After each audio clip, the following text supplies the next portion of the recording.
where we have to take into consideration women's quality of life. We are no longer at a time where we can just take care of the cancer or precancer and not worry about how that affects women. This is particularly pertinent in this world of cervical cancer, cervical precancer, in young women who want to retain their fertility and want to decrease the complications of surgical procedures that we frequently use for cervical dysplasia. So it is so important to be able to offer women personalized care, specifically what is right for them at the time of their lives.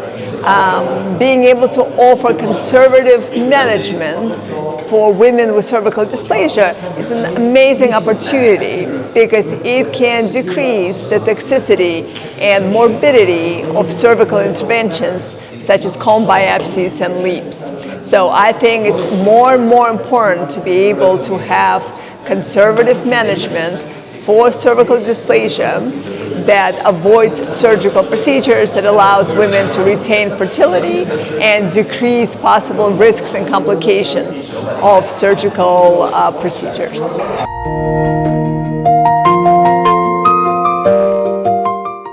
So cervical cancer model is actually probably the most successful model for being able to try these conservative interventions. Cervical cancer has a gradual progression and has usually a prolonged period of time between when the dysplasia starts as it progresses and becomes invasive cancer. So the importance of managing cervical dysplasia is to avoid the risk of it getting to invasive cervical squamous cell carcinoma. So as long as this therapy is able to alter the progression of the dysplasia and most importantly avoid it getting to invasive cancer, that would be a successful outcome.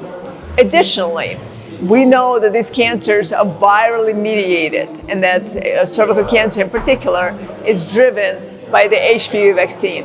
So if this therapy is able to modify and increase the clearance of the HPV virus, that alone will change the paradigm of this disease. So I think any conservative modality that avoids surgical procedure, avoids risk of cervical shortening, and helps with the regression of dysplasia, avoids, most importantly, progression to invasive cancer, and decreases the prevalence of HPV virus, that would be considered successes.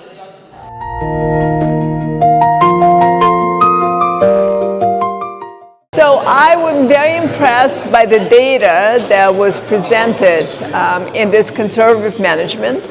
And again, I think that heroic efforts should be taken to try to find alternatives to cervical procedures in fertility-interested women with cervical dysplasia. So the data that I see, I think is very exciting, and I think the future for this therapy is very bright, because if we are able to clear the HPV, if we're able to increase the chance of regression of CIN2 and CIN3, either clear it entirely or get it to CIN1, especially with clearance of HPV virus, those will be very successful and very clinically pertinent.